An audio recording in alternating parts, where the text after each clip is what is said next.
Bien, amados, Dios les bendiga nuevamente en esta noche. Vamos a iniciar nuestra clase de evidencias cristianas, la lección 2, la existencia de Dios. Es un tema por demás importante y al que debemos estar bien atentos. ¿Listo? Entonces vamos a orar. Colocamos nuestra clase en manos del Señor. Padre bueno, alabamos y bendecimos tu nombre, Señor, te exaltamos. Dándote gracias por el día que nos has regalado hoy, Señor, con todas sus dificultades y con todas sus bendiciones, Dios. Sabemos que han venido de tu mano. Las dificultades nos han ayudado a madurar, pero también nos han ayudado a encontrarte a ti, Señor, luchando, peleando por nosotros, ayudándonos en ellas. Las bendiciones tuyas nos han fortalecido, Señor, para seguir adelante. Es por esto que en esta hora te damos gracias, Señor. Honramos y exaltamos tu nombre. Pedimos que en esta noche tú nos acompañes en esta clase. Esta enseñanza del día de hoy pueda edificar a tu iglesia, pueda edificar a tu pueblo, pueda ser usada para la gloria de tu nombre, para la defensa de la fe, Señor. Padre, en Cristo Jesús, nos colocamos en tus manos y te damos gracias. Amén. Bien, amados, entonces vamos a iniciar este tema importante de evidencias cristianas. Vamos a empezar la lección 2 que nos habla acerca de la existencia de Dios. La existencia de Dios. Es un tema por demás polémico, ¿no? Nos encontramos cada día de nuestra vida, nos vamos a encontrar personas que van a dudar acerca de la existencia de Dios. El ateísmo, ¿verdad? Ha ganado terreno en este tiempo a través de doctrinas sociopolíticas como el progresismo. Poner en duda la existencia de nuestro creador. Es por eso que es importante que nosotros tengamos las herramientas necesarias para que podamos defender nuestra fe, como lo dice Judas en el tercer versículo de su carta, el único capítulo de su carta, ¿verdad?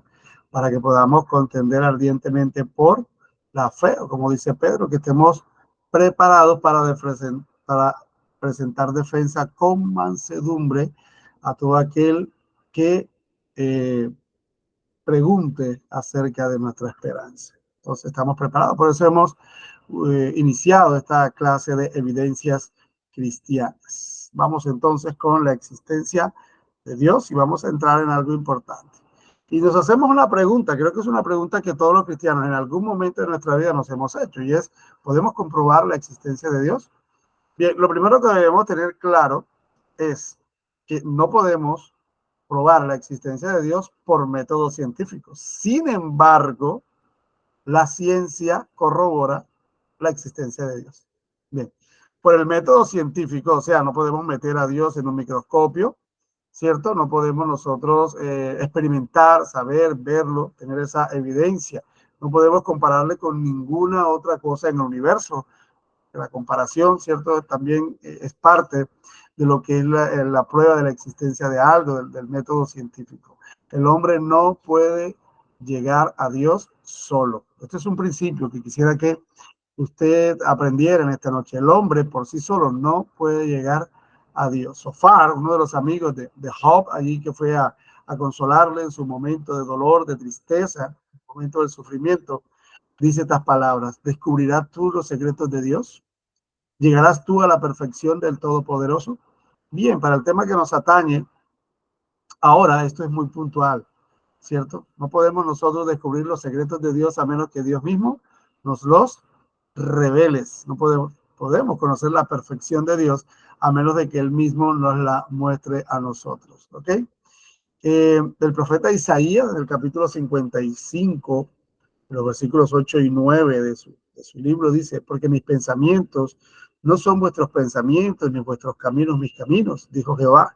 Como son altos los cielos que la tierra, como son más altos los cielos que la tierra, así son mis caminos más altos que vuestros caminos, y mis pensamientos más que vuestros pensamientos. Entonces hay una distancia muy grande, partiendo del hecho de que nosotros somos seres finitos con una mente finita, o sea, con una mente limitada, a pesar de que tenemos una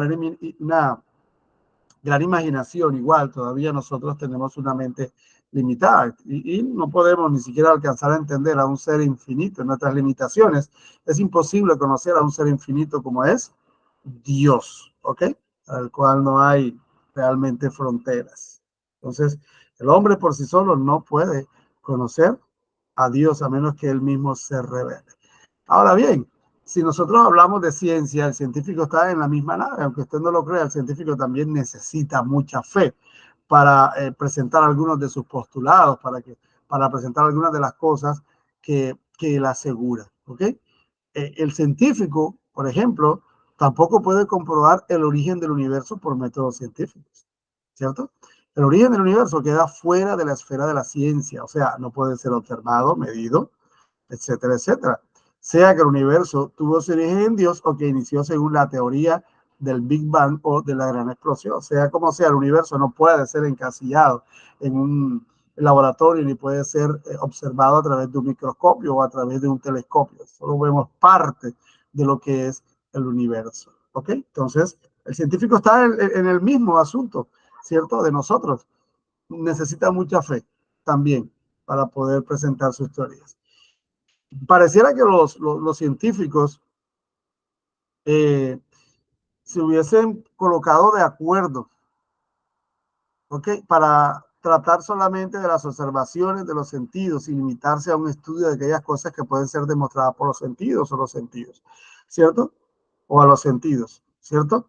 ¿Qué significa esto? Bueno, el científico solo va a dar como un hecho aquello que puede verse, tocarse, olerse, gustarse o escucharse. Todo lo demás pierde sentido para él y obviamente aquí empieza a excluir lo que es la parte sobrenatural. La ciencia no acepta el estudio sobrenatural. ¿Ok? El científico no trata con Dios como tema de la ciencia, más bien trata, ojo con esto, las leyes y principios que Dios ha establecido. ¿Ya? El científico puede conocer y puede tratar con los principios y las leyes que Dios ya ha establecido, como veremos más adelante. No es producto del azar, no es producto de una gran explosión, simplemente Dios ha establecido unos principios, ¿verdad? Ha establecido unas leyes y el científico lo que hace es tratar justamente con ellas. Desafortunadamente, algunos científicos han sacado la siguiente conclusión que es muy precipitada. Pues el científico no trata con Dios o con los milagros. Por lo tanto, Dios no existe y los milagros no ocurren. Llegan a esa conclusión, ¿cierto? Como no pueden probar por la ciencia la existencia de Dios ni los milagros, dicen, no, esto definitivamente no existe. Ahora bien, podríamos decir, desde el punto de vista realmente científico, que esta es una perspectiva, o esta perspectiva es una perversión de la ciencia. Pues el científico como científico no puede tomar una postura sobre la existencia o la inexistencia de Dios. No puede hacerlo porque no puede probar a través de sus métodos ninguna de las dos cosas. Entonces el científico está también enmarcado en la misma nave de tener fe. Ahora, la pregunta de esta noche, sin duda, de toda la clase es, ¿podemos comprobar la existencia de Dios? Podemos comprobarla primero a partir de pruebas deductivas. Podemos sacar deducciones de algunas palabras, de algunos textos en la Biblia. Pero luego vamos a ver, después de esto, vamos a ver la manera en que Dios se ha revelado de dos maneras al hombre. Primero, podemos comprobar la existencia de Dios por medio de pruebas deductivas, o sea, muchas líneas de evidencia. Vamos a buscar evidencias que lleguen a la misma conclusión. ¿Ya?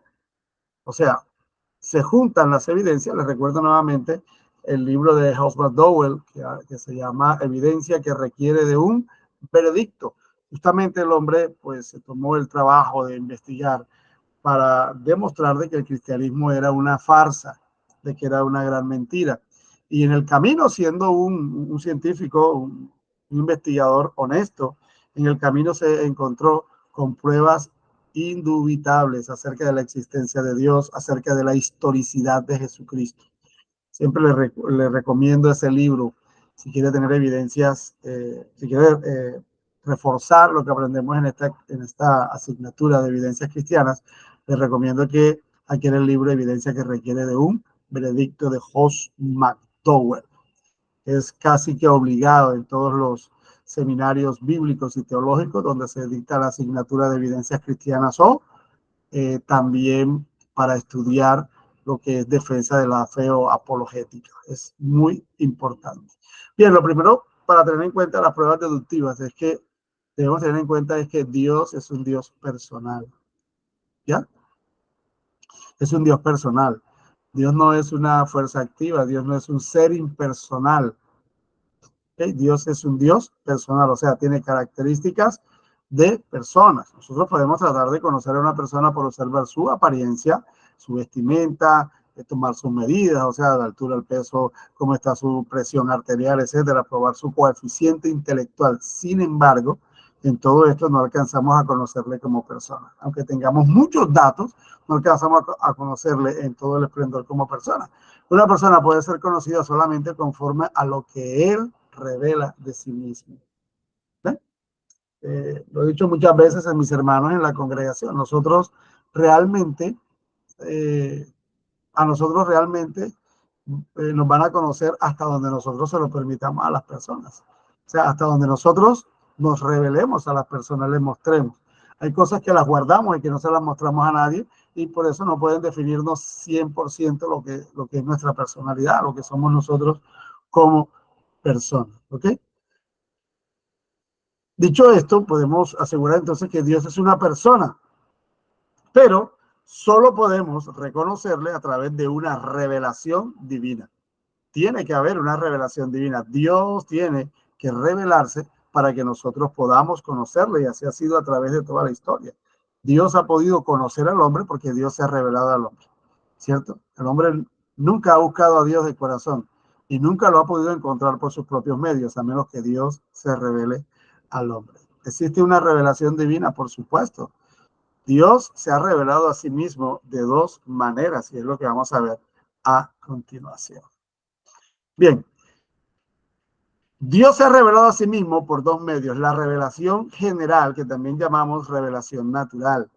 Eso lo encontramos en el Salmo 19. Yo quiero leerlo para ustedes. Si usted tiene una Biblia por allí, Salmo 19 es una muestra increíble de la grandeza de Dios. El Salmo 19 también nos muestra la sabiduría de Dios y la manera como Él se revela a nosotros.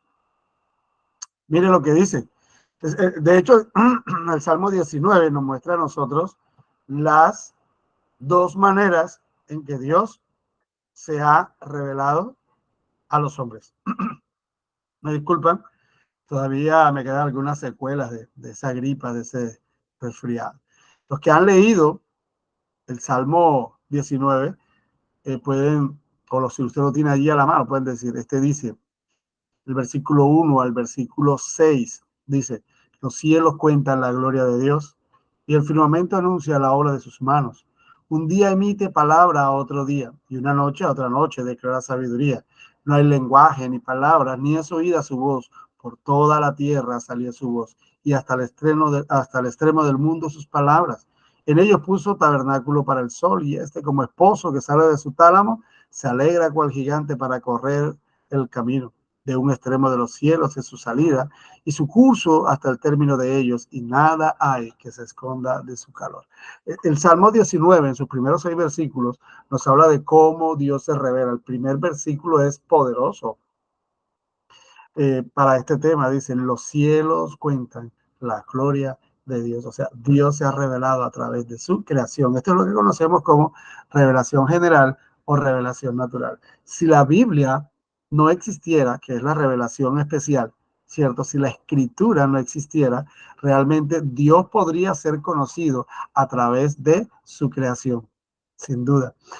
Hace muchos años trabajaba con director de ventas de una compañía acá y estaba hablando con mi jefe y trataba de compartirle un poquito de mi fe como cristiano y mi jefe me decía, yo no necesito ir a una iglesia, me decía, yo no necesito ir a una iglesia, yo no necesito leer la Biblia para saber que Dios existe, yo creo que Dios existe. Y él me decía, yo cuando voy a la finca de mis papás allá en Caldas, tiene una finca allá y yo paso vacaciones y yo me puedo quedar mirando un atardecer en la finca, puedo ver las montañas, puedo ver el cielo en la noche, las estrellas limpias, no como aquí en la ciudad, todo se ve tan hermoso. Y digo, definitivamente existe un Dios que hizo todo esto tan lindo.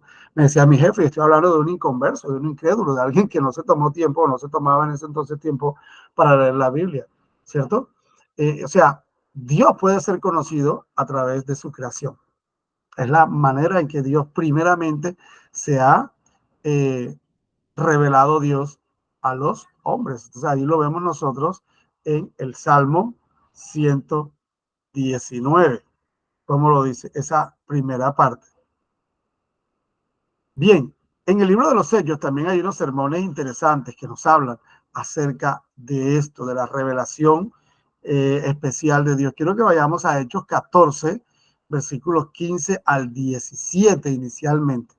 Hechos 14, del 15 al 17. Pues allí lo buscamos. Hechos 14, del 15 al 17. Dice la Escritura. Y diciendo, varones, ¿por qué hacéis esto? Nosotros también somos hombres semejantes a vosotros, que nos anunciamos que de estas vanidades os convirtáis al Dios vivo, que hizo el cielo y la tierra, el mar y todo lo que en ellas hay. En las edades pasadas, Él ha dejado a todas las gentes andar en sus propios caminos, si bien no se dejó a sí mismo sin testimonio, haciendo bien, dándonos lluvia del cielo y tiempo fructífero, llenando de sustento y de alegría nuestros corazones. No, Dios no se ha quedado sin testimonio. Vemos también en Hechos 17, 22 al 31. Hechos 17, vamos a buscarlo. Hechos 17, versículos 22 al 31. Dice, entonces Pablo, puesto en pie en medio del aerópago, dijo, varones atenienses, en todo observo que son muy religiosos, porque pasando y mirando vuestros santuarios, hallé también un altar en el cual estaba escrito al Dios no conocido, al que vosotros adoráis, pues sin conocerle es a quien yo os anuncio. El Dios que hizo el mundo y todas las cosas que en él hay, siendo Señor del cielo y de la tierra, no habita en templo hecho por manos humanas, ni es honrado por manos de hombres, como si necesitase de algo, pues él es quien da a todos vida y aliento a todas las cosas. Y de una sangre ha hecho todo el linaje de los hombres para que habiten sobre la faz de la tierra, y les ha prefijado el orden de los tiempos y los límites de su habitación, para que busquen a Dios y en alguna manera, palpando, puedan hallarle, aunque ciertamente no está lejos de cada uno de vosotros, porque en él vivimos y nos movemos y somos, como algunos de vuestros propios poetas también han dicho, porque linaje suyo somos. Siendo pues linaje de Dios, no debemos pensar que la divinidad sea semejante a oro o plata o piedra, escultura de arte y de imaginación de hombres. Pero Dios, habiendo pasado por alto los tiempos de esta ignorancia, ahora manda a todos los hombres en todo lugar que se arrepientan, por cuanto ha establecido un día en el cual juzgará al mundo con justicia por aquel varón a quien designó, dando fe a todos por haberle levantado de los muertos. El apóstol Pablo hablando a los gentiles atenienses ahí, hablando de que Dios no puede ser confinado en un templo, Dios no puede ser reducido, Dios es superior, es más grande que todas estas cosas, ¿ok? Entonces le toca al hombre buscar a Dios, pero no lo va a alcanzar nunca. ¿Ok? Bien, ¿qué podemos ver? En general, el hombre reconoce la existencia de un ser. Eso lo vamos a ver en el argumento general dentro de un momento. Saben que existe un ser supremo, llámelo Dios, Jehová, Alá, como quiera. ¿Ok? Pero no es la revelación perfecta de Dios, como la podemos ver en las Escrituras. ¿Ok? Bien, entonces, avanzamos un poquito más. Aquí, Dios ha revelado a sí mismo, decíamos. En Romanos 1 es un texto tremendo que nos habla acerca de la revelación de Dios al hombre. Romanos capítulo 1. ¿Ok? Hay algunas cosas interesantes allí en este texto. A partir del versículo 18 dice, porque la ira de Dios se revela desde el cielo contra toda impiedad e injusticia de los hombres que detienen con injusticia la verdad, porque lo que de Dios se conoce les es manifiesto, pues Dios se lo manifestó.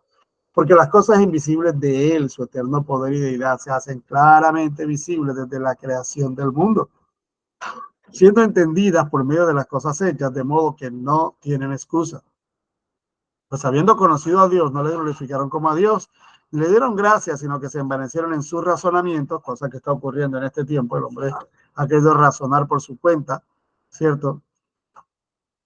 Y su necio corazón fue entenebrecido, profesando ser sabios, se hicieron necios y cambiaron la gloria del Dios incorruptible en semejanza de imagen de hombre corruptible, de aves, de cuadrúpedos, de reptiles, por lo cual también Dios los entregó a inmundicia en las concupiscencias de sus corazones, de modo que deshonraron entre sí sus propios cuerpos, ya que cambiaron la verdad de Dios por la mentira, honrando y dando culto a las criaturas antes que al Creador, el cual es bendito por los siglos. Amén. Sigue diciendo, por esto Dios les entregó a pasiones vergonzosas, pues aún sus mujeres cambiaron el uso natural por el que es contra la naturaleza, y de igual modo también los hombres, dejando el uso natural de la mujer, se encendieron en su lascivia unos con otros. ¿Ok? Versículo 28. Y como ellos no aprobaron tener en cuenta a Dios, Dios los entregó a una mente reprobada para hacer cosas que no convienen. Y sigue hablando acerca de la culpabilidad del hombre por no reconocer la existencia de Dios. El capítulo 2 continúa diciendo, por lo cual eres inexcusable, hombre, quien quiera que seas tú que juzgas, pues en lo que juzgas a otro, te condenas a ti mismo, porque tú que juzgas haces lo mismo. ¿Ok? Dios está hablando justamente acerca de él como Dios, como creador, como ser superior, y como que se revela al hombre. Cómo se revela él al hombre como un ser superior a lo que ha creado. El hombre cayó en el problema de la idolatría porque empezó a adorar la creación, dejando a Dios a un lado, adorando lo que él había hecho. ¿Ok? Entonces, estas son pruebas deductivas. O sea, vamos juntando deducciones y llegamos allá. Pero también tenemos dentro de las pruebas deductivas tenemos lo que es la revelación especial, que son las escrituras. Y quiero que entendamos la diferencia. Como les decía hace un rato, así como un converso puede decir Dios existe al ver su revelación, ¿verdad? Natural, al ver en la naturaleza la grandeza de Dios, y dice, wow, esto tiene que ser producto de un ser superior, como el nombre que ellos le quieran poner. Pero reconoce que hay un ser superior, reconoce que que hay un Dios. Pero para que el hombre conociera a Dios, su carácter, ¿cierto? Y para que el hombre pudiera conocer su propia condición delante de ese Dios todopoderoso, fue necesaria una revelación especial. ¿Cuál es esa revelación especial? La Biblia. A través de la naturaleza, el hombre puede decir, existe Dios, pero el hombre nunca se iba a poder ver desde la perspectiva divina. O sea, el hombre no iba a poder reconocer su pecado, no iba a poder reconocer lo pequeño que es delante de Dios, no podía conocer el plan y el propósito de Dios, más no podía llegar a conocer el carácter de Dios que es revelado en las escrituras. Entonces, a más de la revelación natural, Dios nos da esta revelación especial que son las escrituras. Ahorita estábamos hablando del Salmo 19. Bueno, podemos mirar nuevamente el Salmo 19 y vemos que la segunda parte de este Salmo realmente nos muestra la revelación especial. Mire que la primera parte, los primeros 6 versículos, que comienza con los cielos cuentan la gloria de Dios y el firmamento anuncia la obra de sus manos, nos habla de la revelación natural de Dios. Ahora, cuando nosotros vemos del versículo 7 en adelante de ese Salmo 19, vemos la revelación especial. Mire que empieza diciendo, la ley de Jehová es perfecta, que convierte el alma. Wow. Ya no está diciendo, mire, conoce a Dios por lo que hizo, sino conoce a Dios por esta revelación especial que nos ha dado. La ley de Jehová es perfecta, que convierte el alma. El testimonio de Jehová es fiel, que hace sabio al sencillo. Los mandamientos de Jehová son rectos, que alegran el corazón. El precepto de Jehová es puro, que alumbra los ojos. El temor de Jehová es limpio, que permanece para siempre. Los juicios de Jehová son verdad, todos justos. Deseables son más que el oro y más que mucho oro refinado, y dulce más que la miel y que la que destila del panal. ¿Ve? En 10 versículos nosotros podemos ver cómo Dios nos habla de su revelación natural y luego nos habla de su revelación especial. Cómo nos habla de su revelación especial, o sea, nos habla de la escritura. Entonces tenemos allí pruebas deductivas de la existencia de Dios, la revelación natural y la revelación especial. Bien, saquemos una conclusión de esta primera parte. Uno, no podemos comprobar la existencia de Dios por el método científico, ¿cierto? Pero tampoco podemos comprobar la teoría del Big Bang por el método científico. Por eso decimos, tanto el creyente como el científico están en la misma nave, están en el mismo viaje. Ni una teoría ni la otra puede ser comprobada a través del método científico. Número 2, Dios es un Dios personal y tiene que ser tratado de diferente forma. Él tiene que revelarse, se tiene que revelar a sí mismo si hemos de conocerle. El hombre jamás, por sus propios medios, va a poder conocer a Dios. Pero afortunadamente Dios se ha revelado, Dios lo ha hecho a través de su revelación natural, ¿cierto? Y a través de la revelación especial. Esto es muy importante. Esto es muy importante que el hombre pueda entender esta realidad. Nos vamos entonces a la segunda parte de la clase. El azar, lo primero que vamos a ver son argumentos acerca de la existencia de Dios. Y lo primero que podemos decir, hablando ahora y partiendo de la existencia del universo, es que el azar, el Big Bang, que dice, no, es que hubo una explosión por allá y al azar el universo se formó, no puede explicar realmente esto, ¿cierto? El argumento de evolucionista, ¿cuál es? Dado suficiente tiempo, el azar pudo producir el universo, si le damos suficiente tiempo. Quiero pensar en esto. Eh, Suponga usted que sentamos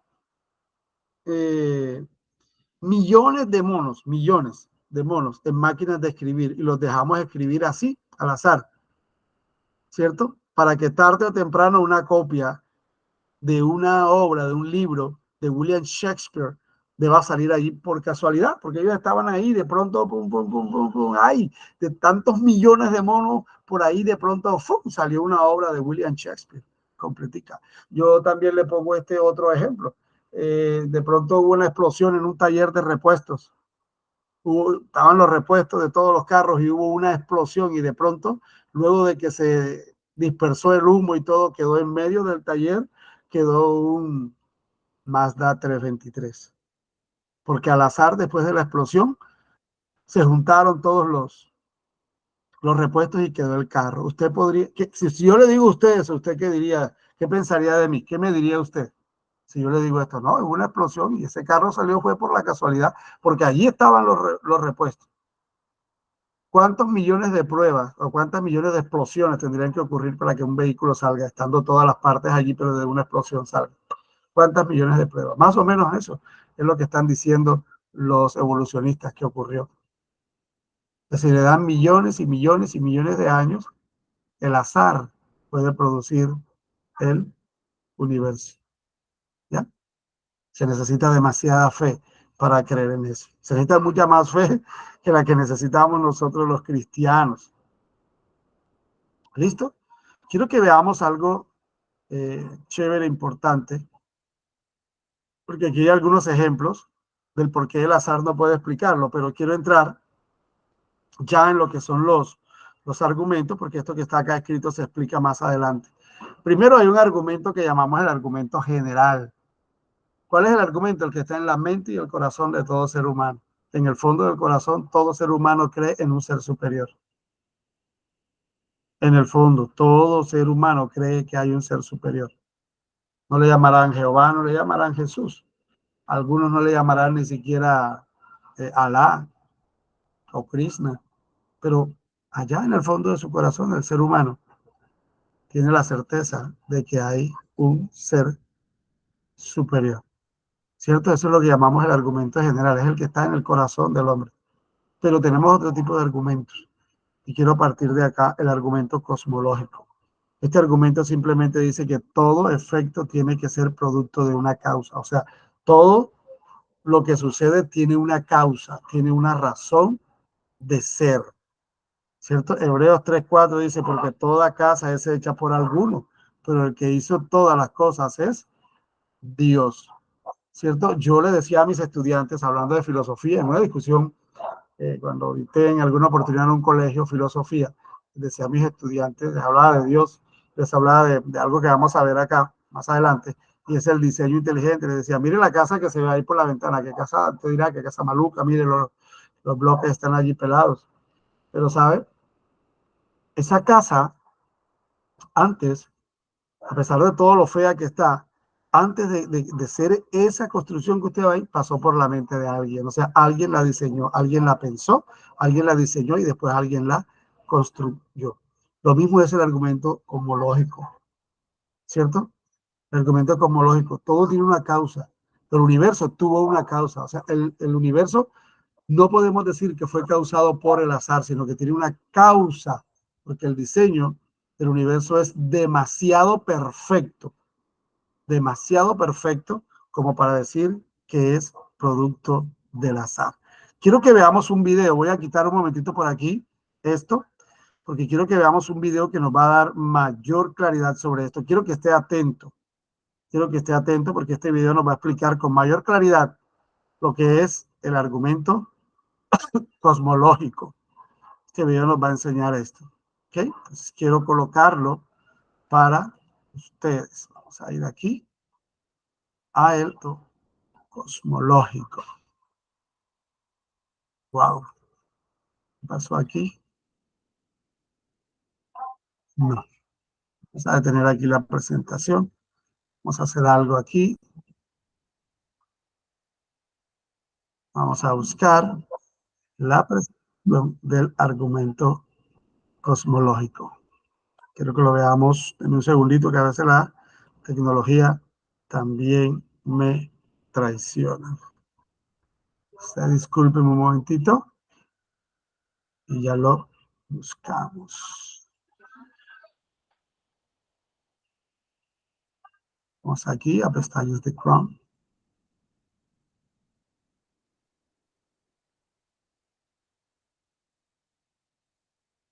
Ahora sí. Vamos allá un segundito, lo colocamos de una forma que podamos verlo mejor, ¿sí? Y nos vamos con el argumento cosmológico.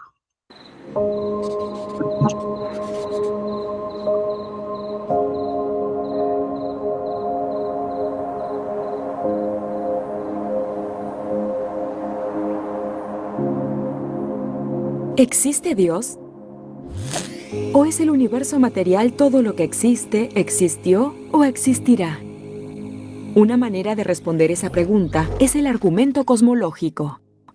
Y se formula así: todo lo que comienza a existir tiene una causa. El universo comenzó a existir. Por lo tanto, el universo tiene una causa. ¿Es la primera premisa verdadera? Veamos.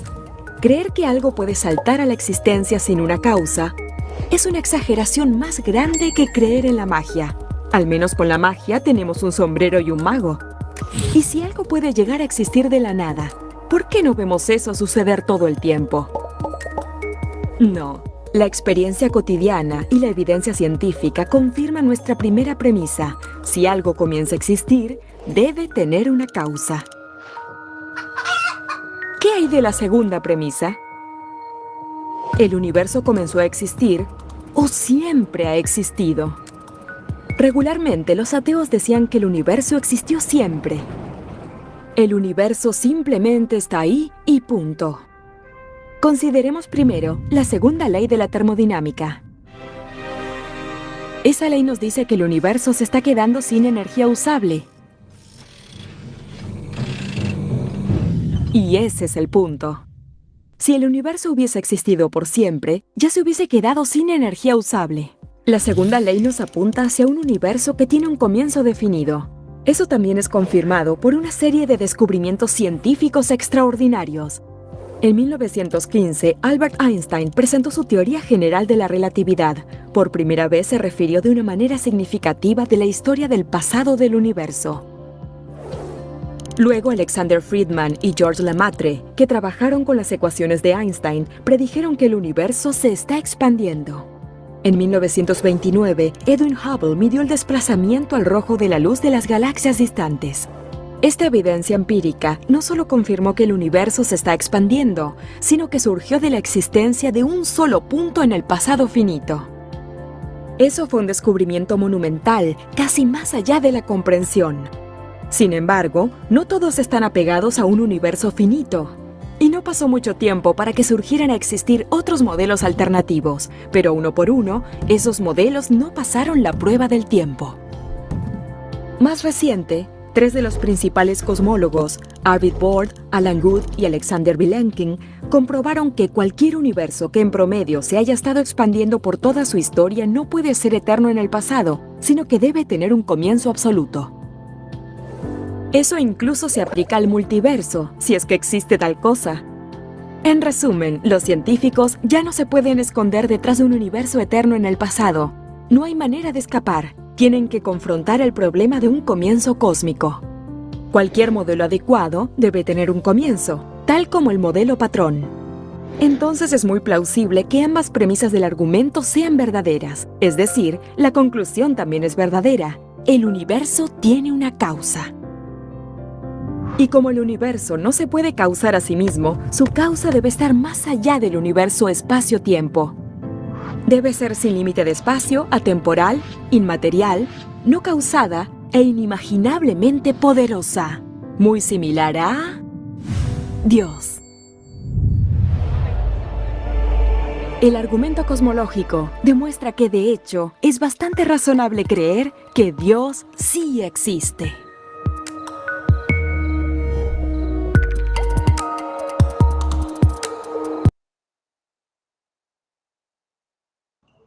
Bien, quiero escucharlos a ustedes un poquito hablar acerca de esto. ¿Creen que a través del argumento o creen ustedes que el argumento cosmológico puede convertirse en una herramienta para nosotros demostrar la existencia de Dios y el origen divino del universo? ¿Creen que tenemos ahí un argumento realmente razonable, que va mucho más allá, o que nos lleva a poder presentar nuestro punto de vista sobre el origen del universo? Muchas veces, cuando se nos es negado eh, el utilizar la Biblia, el utilizar la escritura, cuando usted va a hablar con un inconverso o ateo, dice, no, no me digas lo que dice la Biblia, demuéstramelo, dame argumentos que no tengan que ver con la Biblia. Creo que aquí tenemos uno. Quisiera escuchar sus opiniones en estos momentos. Si alguno de ustedes conocía acerca de este argumento, o si es nuevo para usted, eh, ¿cómo le ha impactado? ¿Qué le ha parecido? Quiero escucharle. Taliana Doria, cuéntanos, Tali. Me parece muy bien lo que dice en el video, porque incluso en el colegio y también en unos videos que me había visto de un científico, hablaba de que Dios es una causa incausada y que sí, realmente es más razonable creer en Dios que creer en nada. Y también de que por lo general el ser humano a, siempre va a tratar de tener esperanza, o sea, esa esperanza de que fuimos creados por algo, con un propósito más allá de solo existir. Entonces siempre se busca como esa lógica. Ok, gracias, Tali. Bien, el resto de hermanos allí, ¿algo que agregar o de pronto alguna inquietud sobre lo que es el argumento cosmológico? ¿Preguntas o inquietudes? ¿Aportes? Ok, entonces vamos a avanzar. Vamos a avanzar en esta noche. Nuevamente vamos a retomar las diapositivas para seguir avanzando. Muy bien.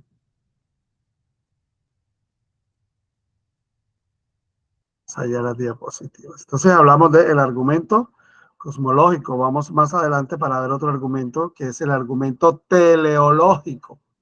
El argumento teleológico. Este argumento propone la evidencia del diseño en el universo. Lo que les hablaba a ustedes hace un rato. O sea, estamos hablando del diseño inteligente. El diseño inteligente. O sea, es imposible que nosotros podamos encontrar tanta perfección producto del azar. O sea, debe haber un diseñador. Detrás del diseño perfecto del universo debe haber un diseñador. Y justamente este es el argumento teleológico, que es el que vamos a ver a continuación. Argumento teleológico. Si usted me regala un segundito, yo voy a tomar aquí ¿cómo se llama? El link, y vamos a ver este video. Por demás, muy interesante. Déjeme que me pierdo aquí. Aquí. Bien, vamos a este link para conocer un poquito acerca de este argumento, que no puede ser negado tampoco. Argumento teleológico. Deme un segundito.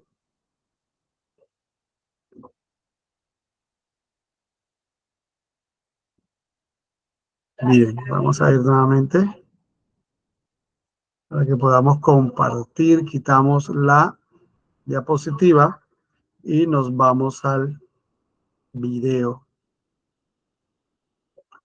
El argumento teleológico, que también es conocido como el ajuste fino del universo.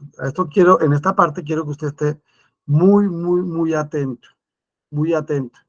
Tiene que estar muy atento para que pueda comprender lo que allí se nos está enseñando. ¿Okay? Nos vamos entonces. Desde las galaxias y las estrellas hasta los átomos y las partículas subatómicas, la estructura propia de nuestro universo está determinada por los siguientes números. Estas son las constantes y cantidades fundamentales del universo. Los científicos han llegado a la impactante conclusión de que cada uno de esos números ha sido marcado cuidadosamente a un valor asombrosamente preciso, un valor que cae dentro de una gama extremadamente estrecha que permite la vida. Si alguno de esos números fuese alterado por tan siquiera una hebra de cabello, ninguna vida física, interactiva, de cualquier tipo pudiera existir en ninguna parte. No existieran las estrellas, ninguna vida, ningún planeta, ninguna química. Consideremos la gravedad, por ejemplo.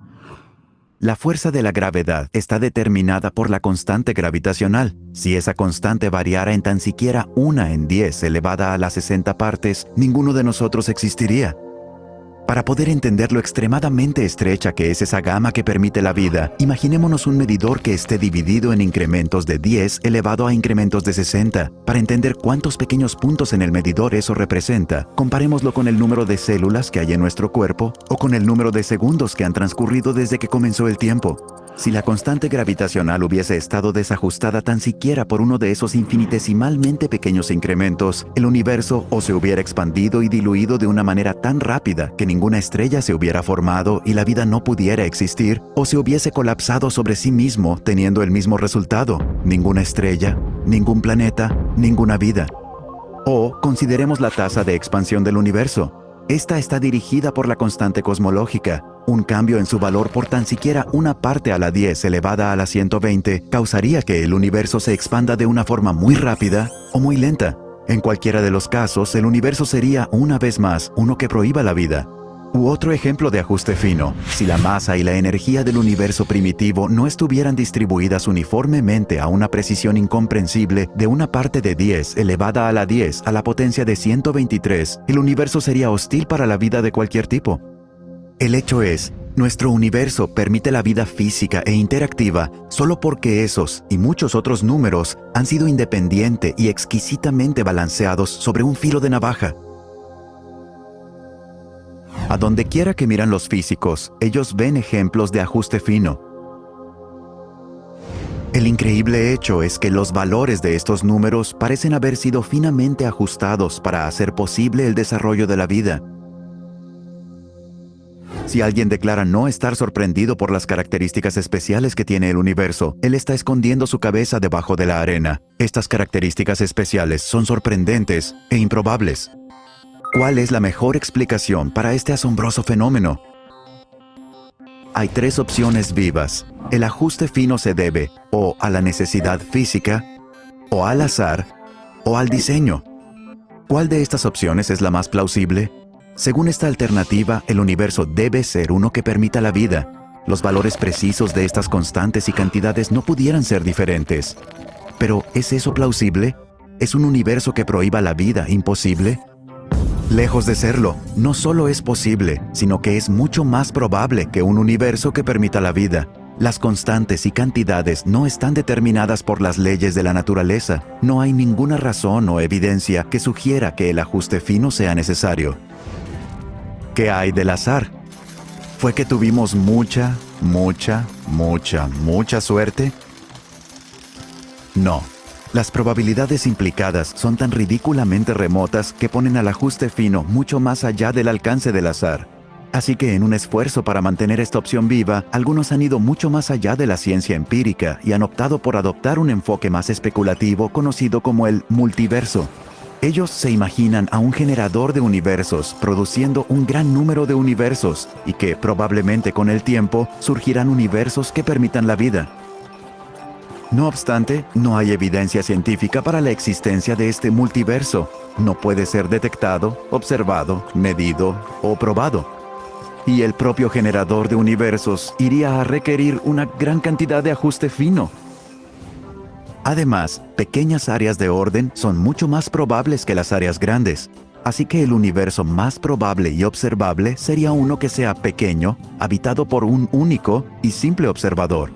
Sin embargo, lo que realmente observamos es la misma cosa que menos deberíamos esperar. Un universo vasto, espectacularmente complejo, altamente ordenado, habitado por billones de otros observadores. Por lo tanto, incluso si el multiverso existiese, lo cual es un punto debatible, este no haría nada para explicar el ajuste fino. Dada la improbabilidad de la necesidad física o del azar, la mejor explicación del por qué el universo está finamente ajustado para la vida puede muy bien ser que él fue diseñado de esa manera.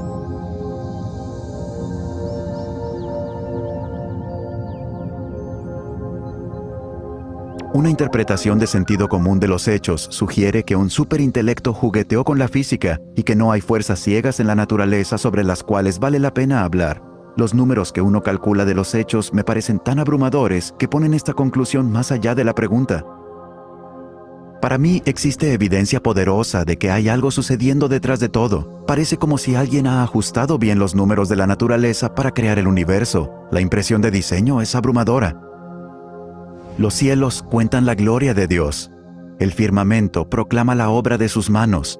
Un día comparte al otro la noticia. Una noche a la otra se lo hace saber.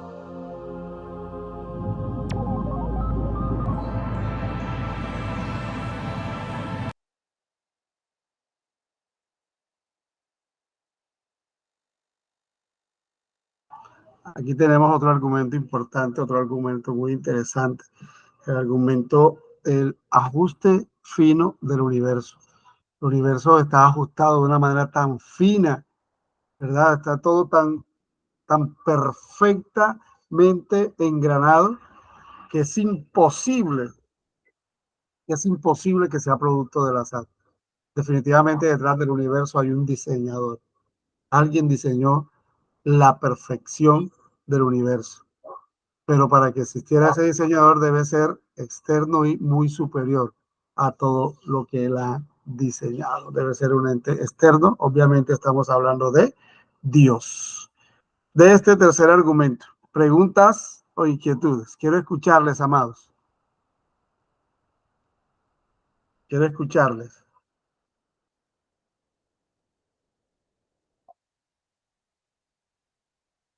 Merian, te escuchamos, Mary.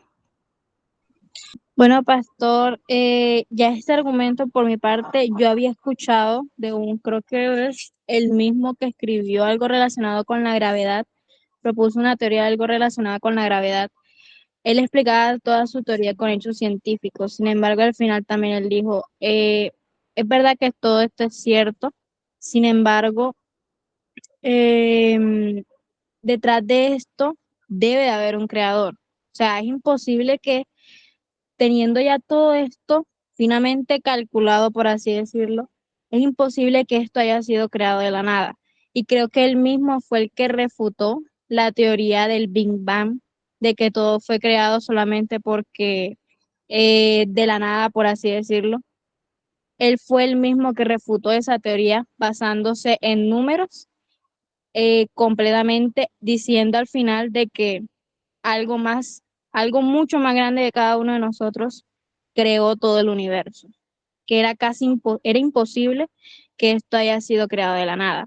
Y a esta, ya por fin encontré el nombre de cómo se llama eso de la teoría.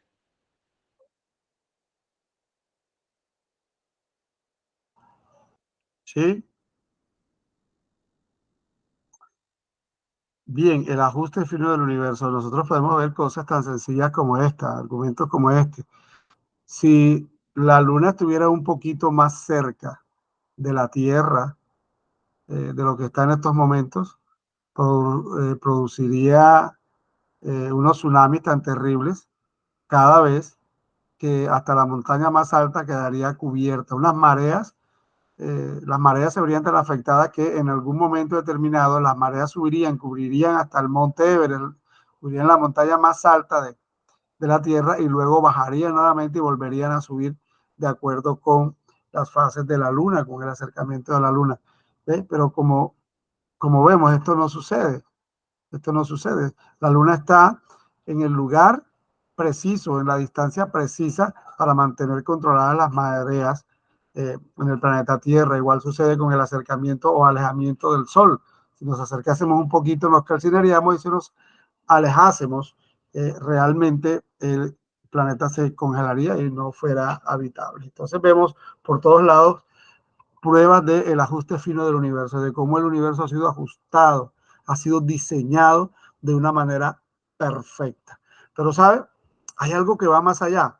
Nosotros hemos visto esto y podemos decir, wow, la ciencia misma comprueba el origen del universo y comprueba que hay un creador detrás de este universo perfectamente diseñado. Pero hay algo que está en el interior del hombre, ¿sabe? Que también nos ayuda y que nos demuestra. Y es el último argumento que quiero que veamos en esta noche. Se nos ha acabado el tiempo, pero recuerde que empezamos tarde porque usted llegó tarde, así que le tocó aguantarme. ¿Ok? Hay un argumento del que quiero que ustedes también presten mucha atención y que está al interior de nosotros, y es el argumento moral. El argumento moral. Ok, quiero que usted esté atento a lo que es el argumento moral. Y ¿Puedes tú ser bueno sin Dios? Veamos. Absolutamente asombroso. Ahí lo tienes. Prueba innegable de que tú sí puedes ser bueno sin creer en Dios. Pero espera, la pregunta no es, ¿puedes tú ser bueno sin creer en Dios? La pregunta es, ¿puedes tú ser bueno sin Dios? Aquí es donde se encuentra el problema. Si Dios no existe, ¿qué fundamento permanece para la objetividad del bien o el mal, de lo correcto o incorrecto? Si Dios no existe, los valores morales objetivos no existen. Y aquí está el porqué. Sin algún punto de referencia objetivo, no tenemos forma de decir que algo está realmente arriba o abajo. La naturaleza de Dios proporciona un punto de referencia objetivo para los valores morales, que es la norma o patrón contra el cual se miden todas las acciones y decisiones. Pero si Dios no existe, entonces no existe ningún punto de referencia objetivo. Todo lo que nos queda es el punto de vista de una persona, el cual no es más válido que el punto de vista de cualquier otra persona. Esa clase de moralidad es subjetiva, no objetiva. Es como tener una preferencia por el helado de fresa. La preferencia se encuentra en el sujeto, no en el objeto, de manera que eso no se aplica a otras personas. De la misma forma, la moralidad subjetiva se aplica solamente al sujeto. No es válida ni obligatoria para nadie más. Así que, en un mundo sin Dios, no puede haber ni mal ni bien, nada sino una indiferencia ciega y despiadada. Dios ha expresado su naturaleza a nosotros por medio de mandamientos. Esos mandamientos proporcionan la base para los deberes morales. Por ejemplo, el atributo esencial de Dios del amor es expresado en su mandamiento «Ama a tu prójimo como a ti mismo». Ese mandamiento proporciona un fundamento sobre el cual podemos afirmar la bondad objetiva de la generosidad, la abnegación y la equidad. Y asimismo podemos condenar la maldad objetiva de la avaricia, el abuso, la discriminación y la opresión. Esto presenta un problema. ¿Es algo bueno simplemente porque Dios lo desea? ¿O Dios desea algo porque eso es bueno? La respuesta es ninguna de las dos. Más bien, Dios desea algo porque Él es bueno. Dios es el estándar de los valores morales de la misma manera que una actuación musical en vivo es el estándar para una grabación de alta fidelidad. Mientras una grabación suene más como la original, mucho mejor será. De la misma manera, mientras una acción moral se conforme más a la naturaleza de Dios, mucho mejor será. Pero si el ateísmo es verdadero, entonces no existe un estándar definitivo, de modo que no puede haber ninguna obligación o deber moral. ¿Quién o qué impone tales deberes sobre nosotros? Nadie. Recuerda, para el ateo, los seres humanos son solo accidentes de la naturaleza, animales altamente evolucionados. Pero los animales no tienen obligaciones morales los unos para con los otros. Cuando un gato mata a un ratón, él no ha hecho nada moralmente malo. El gato simplemente está siendo un gato. Si Dios no existe, entonces deberíamos considerar el comportamiento humano de la misma manera. Ninguna acción debería ser considerada moralmente correcta o incorrecta, pero el problema es que el bien y el mal, lo correcto e incorrecto sí existen, así como nuestra experiencia sensorial nos convence de que el mundo físico es objetivamente real. ¡Ay! Nuestra experiencia moral nos convence de que los valores morales son objetivamente reales. Cada vez que tú dices, oye, eso no es justo, eso está mal, eso es una injusticia, estás afirmando tu creencia en la existencia de la moralidad objetiva. Estamos conscientes de que el abuso infantil, la discriminación racial y el terrorismo son incorrectos para todas las personas siempre. ¿Es esto simplemente una preferencia u opinión personal? No. El hombre que dice que es socialmente aceptable violar a niños menores está tan equivocado como el hombre que dice que 2 más 2 es igual a 5. Entonces, a todo lo que esto conlleva es un argumento moral para la existencia de Dios. Si Dios no existe, los valores y deberes morales objetivos no existen. Pero los valores y deberes morales sí existen. Por lo tanto, Dios existe. El ateísmo no proporciona un fundamento para la realidad moral que cada uno de nosotros experimentamos todos los días. De hecho, la existencia de la moralidad objetiva nos apunta directamente hacia la existencia de Dios.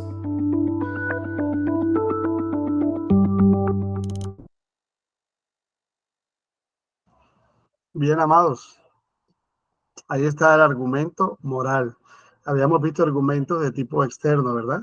Que podían probarse acerca de las leyes ya establecidas por Dios en la naturaleza, pero hay un argumento interno y es la moralidad, el reconocimiento de que existe un bien y un mal, y el estándar de eso, ¿quién lo da? Dios. Si Dios no existe, no hay valores, no hay moralidad. Esto no podría existir, sería un caos total la existencia. Bien, quiero escucharlos, amados. Quiero escucharlos a ustedes. ¿Qué hemos aprendido esta noche? ¿Por qué ha sido importante para usted estar en esta clase? Taliana. Bueno, primero que todo, comprendí mejor y pues podría dar mejores argumentos cuando tengo alguna conversación con alguien de la existencia de Dios y también que pues me di cuenta, aunque ya lo sabía, pero con todos los videos que usted mostró, o sea, llegar a la conclusión de que Dios es necesario para la existencia del universo. Sería ilógico que Él no existiera. Incluso para lo de la moralidad, lo que acabo de decir ahora en el video. Ok, muy bien, Tali. ¿Alguien más? ¿Qué aprendimos esta noche? Muy calladitos hoy. Paz, por lo menos yo aprendí a defender la fe cristiana pues por lo menos con cimientos. Excelente, con fundamentos. Los videos que estuvimos compartiendo hacen parte de un ministerio de hermano William Lane Craig.